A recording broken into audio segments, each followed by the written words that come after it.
Hi மக்களே, சுண்டை வச்ச மீன். இந்த சுண்டை வச்ச மீன் இதுக்கெலாம் சாப்பிட்லான்னு பார்த்திங்கன்னா, வெறும் கஞ்சி, பழைய கஞ்சி இருக்குதுங்களா, அந்த பழைய கஞ்சிக்கு மட்டும்தாங்க இந்த குழம்பு ரொம்ப ஆப்டாக இருக்கும். இந்த சுண்டை வச்ச மீன் எந்த மீனில் கூட செய்யலாம். கவலை, காணாங்கத்தை, மத்தி, காரை, வாழை, இப்படி சொல்லிக்கிட்டே போகலாம். எல்லா மீன்லையுமே செய்யலாம். இந்த மீன் பேர் ஊடாங்கண்ணி மீனுங்க. சில பேர் ஊடக மீன் கூட சொல்லுவாங்க. இந்த மீன் ரொம்ப பத்தியம் உள்ள மீன். இது பத்திய மீன் தான் சொல்லுவாங்க. இது அழகாக இந்த மீன் கலர் பார்த்திங்கன்னா இப்படி தாங்க இருக்கும். சில்வர் கலரில் சின்ன சின்ன பிளாக்கில் டாட்டாக இருக்கும். இந்த மீன் நல்லா பார்த்துக்குங்க. குழந்தைங்களுக்கும் கொடுக்கலாம், குழந்தை பெற்றவங்களுக்கும் கொடுக்கலாம். அந்த மீன் அவ்வளோ ஒரு நல்ல மீனுங்க இது.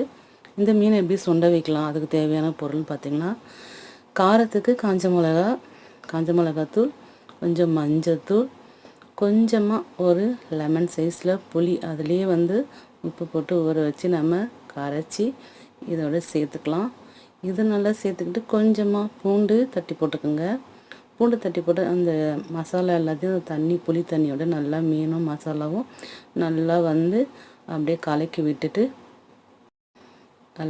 விட்டுட்டே இருங்க. கலக்கி எல்லாம் கரைஞ்சி ஒரு பக்குவத்துக்கு வரும்போது கொஞ்சமாக ஆயில் விட்டுக்கலாம். ஒரு குழிக்கரண்டி அளவு ஆயில் விட்டுக்கலாம். உப்பு செக் பண்ணி பார்த்துங்க. உப்பு பார்த்தோன்னா உப்பு போட்டுக்கலாம். ஆனால் இந்த குழம்புக்கு உப்பு, புளி, காரம் எல்லாம் கொஞ்சம் தூக்கலாக தான் இருக்கணும். கொஞ்சம் கருவேப்பிலை. இந்த ஆயில் எதுக்குன்னா, நம்ம இந்த குழம்பை தாளிக்க போகிறது கிடையாது. இது அப்படியே வச்சுட்டு இந்த குழம்பு இந்த மாதிரி மீனுக்கு தேவையானது எல்லாமே போட்டு நம்ம அப்படி இதுக்கு அடுப்பில் வச்சு அதை சுண்ட வைக்கிறோம். அந்த தண்ணியெலாம் அப்படியே சுண்டுற வரைக்கும் அந்த மீனை நம்ம ஷேக் பண்ணிக்கினே இருக்கணும். அப்போ தான் அடி பிடிக்காமல் இருக்கணும். கொஞ்சம் கொதிக்க விட்டு கொஞ்சம் ஷேக் பண்ணணும், கொஞ்சம் கொதிக்க விட்டு கொஞ்சம் ஷேக் பண்ணணும்.